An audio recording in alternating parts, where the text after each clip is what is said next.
नमस्कार, मैं अभिषेक शर्मा। पिछली कक्षा में हमने इंडक्शन मोटर के बारे में बात की थी कि जितनी भी इलेक्ट्रिकल मशीन्स होती हैं वो दो तरह की होती हैं, DC machine, AC machine. AC machine के अंदर तीन तरह के टाइप्स होते हैं। एक तो होता है ट्रांसफॉर्मर, एक इंडक्शन मशीन और दूसरा सिंक्रोनस मशीन। मशीन मतलब मोटर और जनरेटर। अब इंडक्शन मोटर और सिंक्रोनस मोटर, मशीन में भी जैसे मोटर होती है और जनरेटर होता है। तो अब हम बात करते हैं कि इंडक्शन मोटर में और सिंक्रोनस मोटर में क्या अंतर है। इंडक्शन मोटर की सबसे बड़ी खासियत होती है कि ये सेल्फ स्टार्टिंग होती है। इसमें जो रोटर होता है ना, स्क्विरल केज, उस पर थिक कॉपर बार होती है और उनको एंड से हम शॉर्ट सर्किट कर देते हैं। तो जिसकी वजह से स्टेटर का जो रोटेटिंग मैग्नेटिक फील्ड है, जो सिंक्रोनस स्पीड से घूमता है, और स्टेटर के जो पोल्स हैं वो इसी स्पीड से क्रिएट होते हैं, इसी के हिसाब से चेंज होते हैं। तो रोटर के जो पोल्स हैं वो स्टेटर के पोल के हिसाब से चेंज हो जाते हैं और सिंक्रोनाइजेशन में आ जाते हैं, और induction motor automatically self starting हो जाती है, जबकि सिंक्रोनस मोटर में ऐसा नहीं होता। सिंक्रोनस मोटर को सेल्फ स्टार्टिंग बनाना पड़ता है। उसके लिए हम उसमें डैम्पर वाइंडिंग लगाते हैं। डैम्पर वाइंडिंग लगने के बाद सिंक्रोनस मोटर स्क्विरल के इंडक्शन मोटर की तरह हो जाती है और उसमें रोटर पर ऑटोमेटिक पोल्स क्रिएट हो जाते हैं। उसको थोड़ा सा मोड़ दिया जाता है, जिसकी वजह से पोल्स ऑटोमेटिक सिंक्रोनाइजेशन में आ जाते हैं और मैग्नेटिक लॉकिंग हो जाती है। और मैग्नेटिक लॉकिंग होने के बाद सिंक्रोनस मोटर सेल्फ स्टार्टिंग बनती है।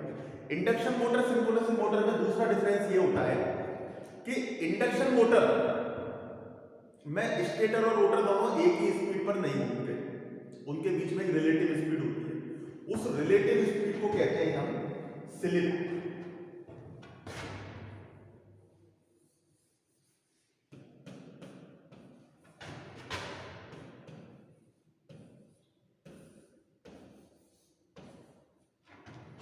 ये स्लिप एक रिलेटिव स्पीड होती है। जैसे एक छोटा सा एग्जांपल मैं आपको देता हूं कि दो ट्रेन खड़ी है, उनमें से एक ट्रेन चल रही है और दूसरी ट्रेन रुकी हुई है। तो हमें ऐसा लगता है कि जो रुकी हुई ट्रेन है वो भी चल रही है, तो ये रिलेटिव स्पीड होती है। अब स्टेटर पर जब डिस्ट्रीब्यूटेड वाइंडिंग है, तो डिस्ट्रीब्यूटेड वाइंडिंग की प्रॉपर्टी होती है कि वो रोटेटिंग मैग्नेटिक फील्ड पैदा करती है।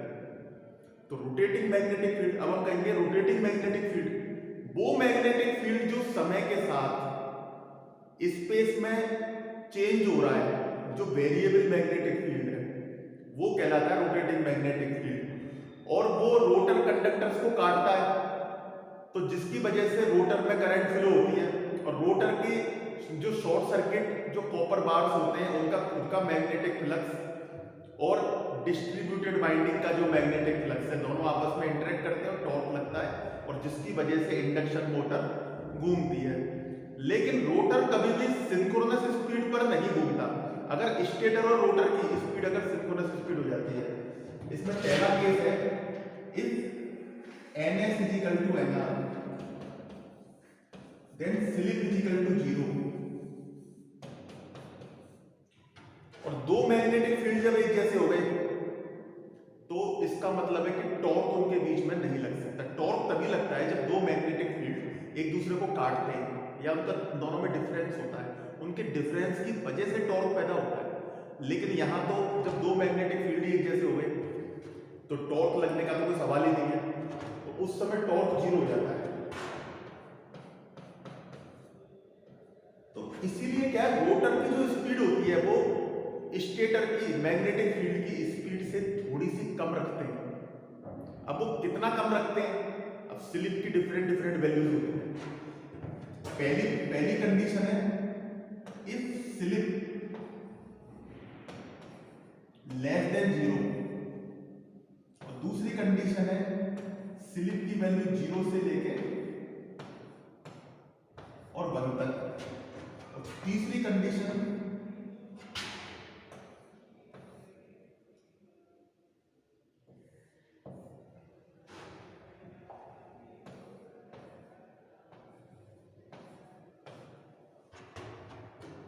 अगर स्लिप अपनी लेस देन 0 होती है, स्लिप की वैल्यू अगर नेगेटिव कर देते हैं, तो इस कंडीशन में NR greater than NS, rotor की स्पीड सिंक्रोनस स्पीड से ज्यादा हो गई तो motor as a generator work करेगी और पावर उल्टी फ्लो हो जाएगी लोड से सोर्स की तरफ। तो motor, induction motor will become induction generator. और इंडक्शन जनरेटर कहां काम आता है? और ये काम तो लैगिंग पावर फैक्टर पे करता है, लीडिंग और यूनिटी पावर फैक्टर पर इसका कोई वर्क नहीं होता।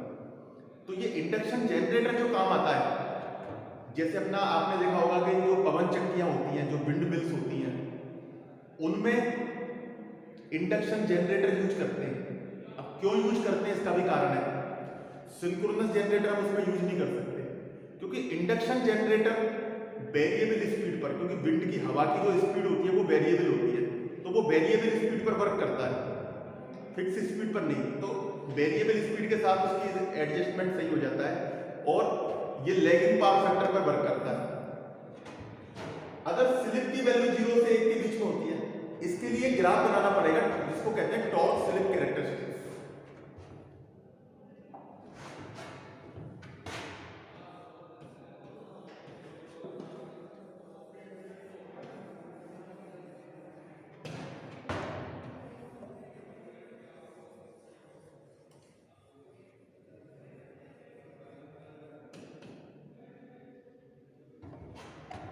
टॉर्क स्लिप कैरेक्टरिस्टिक्स में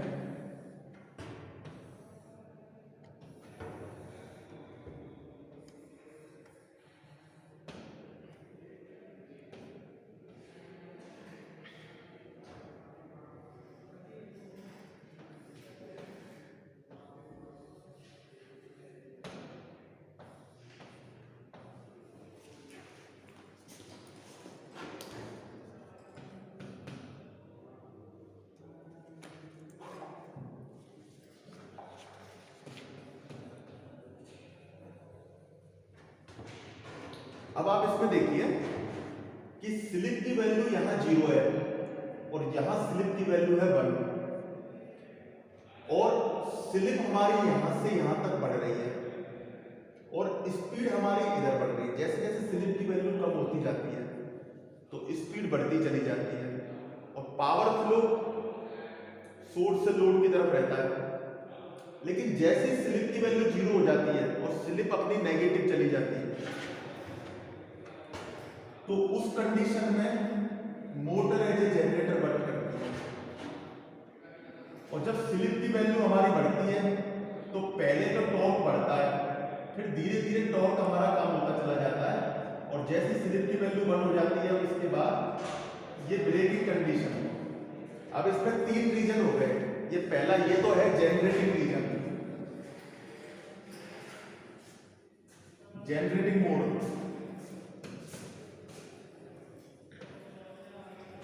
इंडक्शन जनरेटर इसी मोड में वर्क करता है। जो विंड टरबाइन और विंड पावर प्लांट में जो जनरेटर यूज आता है वो इंडक्शन जनरेटर होता है। वो जनरेटिंग मोड में इंडक्शन जनरेटर वर्क करता है जिसके स्लिप लेस देन 0। ये कंडीशन है slip less than 0। Negative slip वाला जो रीजन होता है वो जनरेटिंग रीजन होता है। और ये मोटरिंग मोड जहां स्लिप की वैल्यू 0 से 1 के बीच में, स्लिप की वैल्यू 0 से 1 के बीच में, और जैसे स्लिप की वैल्यू 1 से ज्यादा हो जाती है, स्लिप ग्रेटर देन 1 है, तो ये रीजन कहलाएगा ब्रेकिंग मोड और मोटर धीरे धीरे रुक जाएगी। तो इंडक्शन मोटर के अंदर स्लिप होती है, लेकिन सिंक्रोनस मोटर में स्टेटर और रोटर दोनों पर, स्टेटर और रोटर दोनों पर बाइंडिंग रहती है, दोनों सेम स्पीड पर घूमते हैं। सिंक्रोनस मोटर में स्टेटर और रोटर दोनों एक ही स्पीड पर घूमते हैं और वो स्पीड कहलाती है synchronous speed.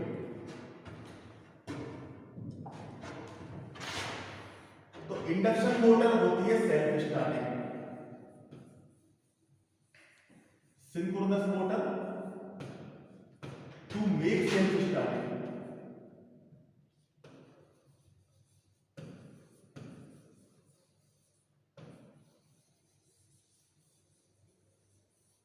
Bye damper winding.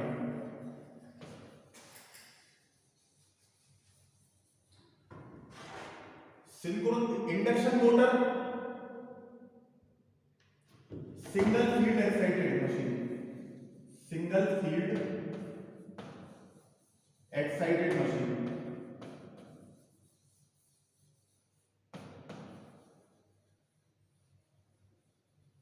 और synchronous motor double field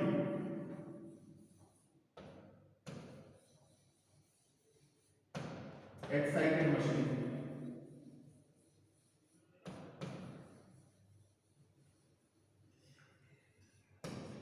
induction motor lagging power factor पर वर्क करती है।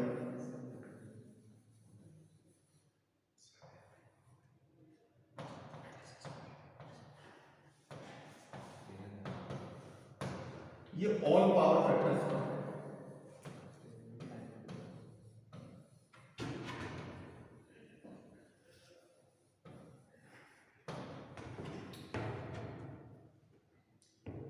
सिंक्रोनस मशीन को सेल्फ स्टार्टिंग बनाने के लिए उस पर डैम्पर वाइंडिंग लगाई जाती है। डैम्पर वाइंडिंग के दो वर्क होते हैं। पहला तो उसको सेल्फ स्टार्टिंग बनाती है, दूसरा क्या है हंटिंग। हंटिंग करके एक प्रॉब्लम आती है जिसको रिमूव किया जाता है। हंटिंग मतलब रोटर ऑसिलेट करने लग जाता है जब उसकी स्पीड सिंक्रोनस स्पीड से चेंज होती है। सिंक्रोनस मशीन में रोटर पर भी फील्ड वाइंडिंग लगाते हैं और उसको डीसी एक्साइटेशन देना जरूरी होता है। एक्साइटेशन का मतलब फील्ड वाइंडिंग को डीसी सप्लाई। फील्ड वाइंडिंग को डीसी सप्लाई क्यों देते हैं? डीसी सप्लाई इसलिए देते हैं क्योंकि डीसी का मैग्नेटिक फील्ड बहुत स्ट्रांग होता है। फील्ड वाइंडिंग किसी भी मशीन की डीसी से एनर्जाइज होती है और आर्मेचर वाइंडिंग किसी भी मशीन की एसी से एनर्जाइज होती है। डीसी जनरेटर का जो आर्मेचर है वो भी एसी ही जनरेट करता है, फिर उसमें कम्यूटेटर लगाते हैं और उसके बाद वो एसी डीसी में परिवर्तित होती है। सिंक्रोनस मशीन के अंदर भी फील्ड वाइंडिंग को डीसी सप्लाई देते हैं। फील्ड वाइंडिंग को डीसी सप्लाई दी क्यों जाती है? सिंक्रोनस मशीन के अंदर स्टेटर रोटर दोनों सिंक्रोनस स्पीड पे घूमते हैं, लेकिन जब इनकी स्पीड बराबर हो जाती है, दो मैग्नेटिक फील्ड की स्पीड पर वर्क करते हैं, तो उस कंडीशन में रोटर पर टॉर्क जीरो हो जाएगा। तो रोटर को सिंक्रोनस स्पीड पे मेंटेन किया जाता है फील्ड वाइंडिंग के द्वारा। अगर फील्ड एक्साइटेशन नहीं देंगे तो रोटर सिंक्रोनस स्पीड पर मेंटेन नहीं रहेगा। अब रोटर को सिंक्रोनस स्पीड पर मेंटेन कर दिया, लेकिन अब सिंक्रोनस मशीन में रोटर और स्टेटर के पोल एक जैसे क्रिएट नहीं होते। स्टेटर का रिवॉल्विंग मैग्नेटिक फील्ड है जो सिंक्रोनस स्पीड पर घूम रहा है और रोटर सिंक्रोनस स्पीड के हिसाब से उसके पोल्स क्रिएट नहीं हो रहे। तो कभी रोटर सिर्फ ऑसिलेट करता है और कभी भी कंप्लीट साइकिल नहीं घूम पाता। तो रोटर की डिजाइनिंग को थोड़ा मॉडिफाई किया जाता है और रोटर को स्क्वायरल केज इंडक्शन मोटर के रोटर की तरह बनाया जाता है और उसमें डैम्पर ग्रिड्स लगाई जाती है और उनको एंड रिंग से शॉर्ट सर्किट कर दिया जाता है, जिसकी वजह से वो डैम्पर वाइंडिंग उसको सेल्फ स्टार्टिंग बनाती है और मैग्नेटिक लॉकिंग होती है और रोटर सिंक्रोनस स्पीड पर पहुंच जाता है और फील्ड वाइंडिंग के द्वारा रोटर को मेंटेन रखा जाता है सिंक्रोनस स्पीड पे। अब विंड पावर प्लांट में हम इंडक्शन जनरेटर इस्तेमाल करते हैं, लेकिन जो thermal power plant, hydro power plant, वहां सिंक्रोनस जनरेटर यूज करते हैं। सिंक्रोनस जनरेटर को और सिंक्रोनस मशीन में जब हम अंडर एक्साइटेड करते हैं। अब आज हम बात कर लेते हैं थोड़ा सा सिंक्रोनस मशीन के बारे में कि सिंक्रोनस मशीन तीनों पावर फैक्टर पर वर्क कैसे कर लेती है। Lagging power factor, leading power factor और यूनिटी पावर फैक्टर। उसका कारण है synchronous machine work on all power factors. अब वो सारे पावर फैक्टर पर वर्क कैसे करती है? क्योंकि एक तो ये डबली फील्ड एक्साइटेड मशीन होती है तो इसमें फील्ड वाइंडिंग को हमें डीसी सप्लाई देनी होती है। अब अगर इसको ओवर एक्साइटेड कर देते हैं तो इसमें एक तो होती है टर्मिनल वोल्टेज, एक तो होती है टर्मिनल वोल्टेज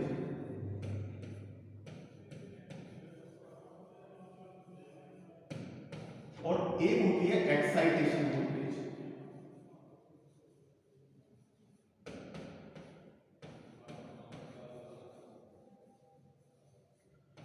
टर्मिनल वोल्टेज वो वोल्टेज होती है जो सप्लाई वोल्टेज हमें मिलती है।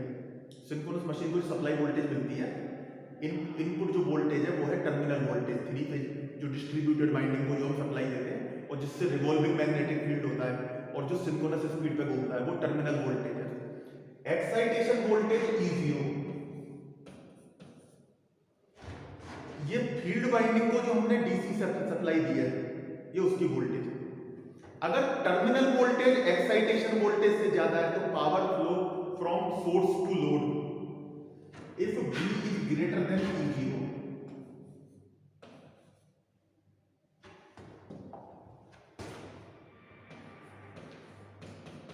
Then power flow from source to load. और इस कंडीशन में जो सिंक्रोनस मशीन है वो है अंडर एक्साइटेड। अंडर एक्साइटेड, जब एक्साइटेशन वोल्टेज टर्मिनल वोल्टेज से कम है तो ये कंडीशन है अंडर एक्साइटेड, और इसमें वो लैगिंग पावर फैक्टर पे वर्क करेगी, ऐसे मोटर की तरह वर्क करेगी मोटर, और मोटर हमेशा लैगिंग पावर फैक्टर पे वर्क करेगी।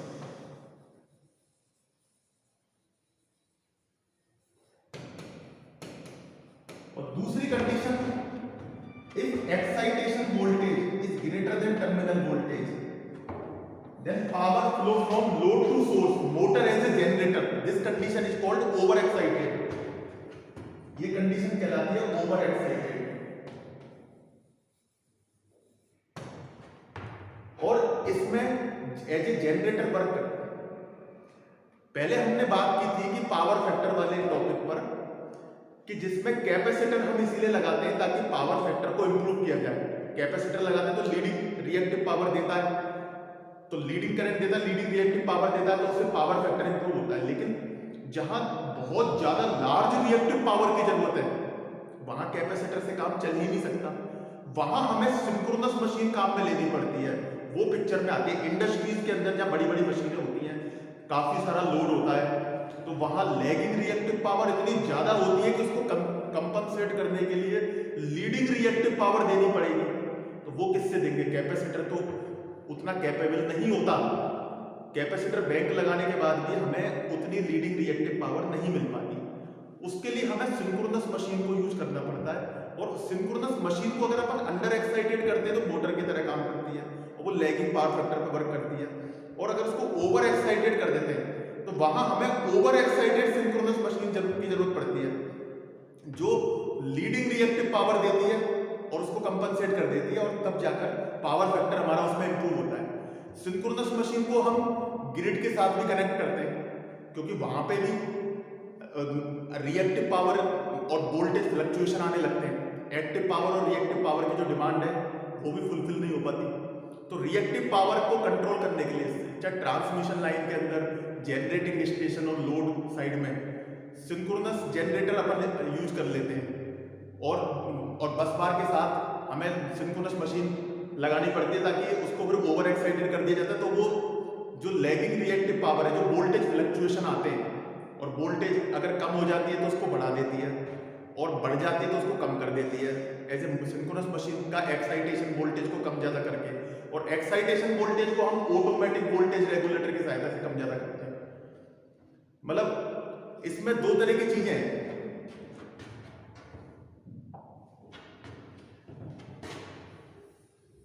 जैसे ये तो जनरेटर, सिंक्रोनस जनरेटर जो जनरेटिंग स्टेशन पर लगा हुआ है,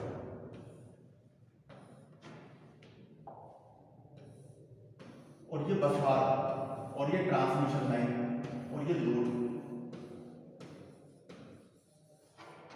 अब इस जनरेटर की एक्टिव पावर रिएक्टिव पावर होती है, ट्रांसमिशन लाइन की एक्टिव पावर रिएक्टिव पावर होती है लोड की साइड पे होती है, पावर फ्लो होती है सोर्स से लोड की तरफ। अगर ये ट्रांसमिशन लाइन अगर सिंक है रिएक्टिव पावर की तो पावर यहाँ से फ्लो होगी, और अगर ये सोर्स बन जाती है तो पावर उल्टी फ्लो होती है। फेरेंटी इफेक्ट आया था कि लाइन का कैपेसिटेंस प्रेजेंट होने की वजह से जब लाइन लो लोड पर होती है तो रिसीविंग एंड की वोल्टेज सेंडिंग एंड से ज्यादा हो जाती है। ऐसा भी एक कंडीशन आई थी जिसको कहते थे फेरेंटी इफेक्ट, कि रिसीविंग एंड की वोल्टेज सेंडिंग एंड से ज्यादा हो जाती है। अब कहने का मतलब है कि यहां से यहां तक, सेंडिंग एंड से रिसीविंग एंड तक, जैसे मान लीजिए जनरेटर है, ये तो जनरेटर की वोल्टेज और ये एंगल है डेल्टा। डेल्टा एंगल इसको पावर एंगल बोलते हैं। ये स्टेटर एक्सिस और रोटर एक्सिस के बीच का एंगल होता है। इस डेल्टा की वैल्यू के चेंज होने से पावर फ्लो, इलेक्ट्रिकल पावर हमारी चेंज होती है, इलेक्ट्रिकल पावर की वैल्यू चेंज होती है।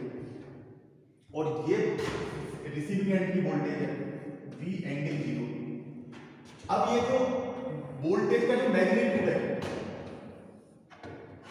और ये एंगल जो चेंज होता है, एंगल को कंट्रोल करने जो हम करते हैं वो करते हैं एक्टिव पावर को कंट्रोल करके। और एक्टिव पावर किस तरह कंट्रोल होती है, जैसे ये टरबाइन है और टरबाइन पर हमने स्टीम इनपुट दिया और इसमें स्टीम गवर्नर लगा हुआ है, जिसके बाल को जितना खोल देते ज्यादा स्टीम पास होती है, कम कर देते हैं तो कम स्टीम पास होती है। और ये जनरेटर इधर कपलिंग करके और इसके साथ हमने जनरेटर लगा दिया। टरबाइन काइनेटिक एनर्जी को मैकेनिकल एनर्जी में बदलता है और जनरेटर मैकेनिकल एनर्जी को इलेक्ट्रिकल एनर्जी में चेंज करता है। अब अगर ये जो जनरेटर का जो शाफ्ट घूमता है वो घूमता है एक्टिव पावर की वजह से। तो एक्टिव पावर कम ज्यादा कब होगी, जब स्टीम गवर्नर से स्टीम ज्यादा आएगी, लोड हमारा बढ़ता है, जनरेटर पर लोड बढ़ाया हमने, तो लोड के बढ़ने से एक्टिव पावर रिएक्टिव पावर की डिमांड बढ़ेगी। तो एक्टिव पावर अगर डाउन होती है तो हमें स्टीम इनपुट बढ़ाना पड़ेगा, स्टीम गवर्नर को कम के बाल को खोलना पड़ेगा, ज्यादा स्टीम पास करनी पड़ेगी, तो उससे एक्टिव पावर, अगर लोड कम हो जाता है तो स्टीम गवर्नर से कम स्टीम देनी पड़ेगी। तो स्टीम गवर्नर जो होता है वो तो एक्टिव पावर को कंट्रोल करता है। स्टीम गवर्नर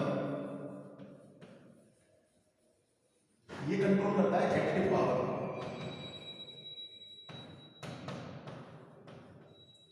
क्योंकि ये इस एंगल को कंट्रोल कर लेगा और एंगल के कंट्रोल होने से एक्टिव पावर कंट्रोल हो जाएगी।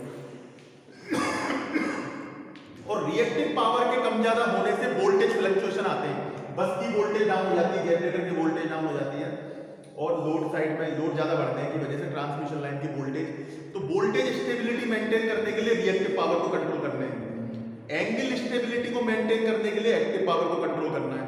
एक्टिव पावर को हम स्टीम गवर्नर से कंट्रोल कर सकते हैं, रिएक्टिव पावर को हम वोल्टेज फ्लक्चुएशन को कंट्रोल करके हम कर सकते हैं। उसके लिए डिवाइस यूज करते हैं जिसका नाम है ऑटोमेटिक वोल्टेज रेगुलेटर, जिसको कहते हैं एवीआर। एवीआर होता है automatic voltage regulator.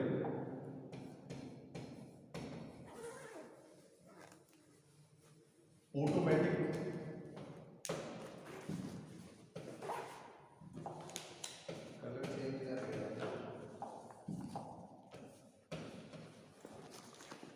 Voltage regulator. अब ये इसका काम क्या होता है, ऑटोमेटिक वोल्टेज रेगुलेटर का काम क्या होता है?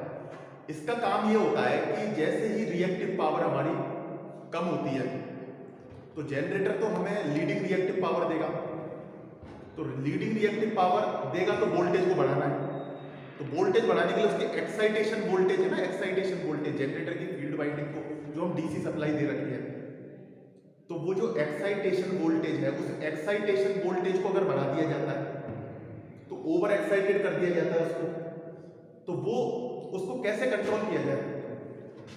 Automatic voltage regulator. Automatic voltage regulator उसकी रिएक्टिव पावर को कंट्रोल करता है। हमारी तीन तरह की स्टेबिलिटी होती है, एक तो स्टेडी स्टेट स्टेबिलिटी, एक ट्रांजिएंट स्टेबिलिटी और एक डायनामिक स्टेबिलिटी। स्टेडी स्टेट मतलब जो स्मॉल चेंजेस होते हैं उनके बाद सिस्टम स्टेबल कंडीशन में आता है।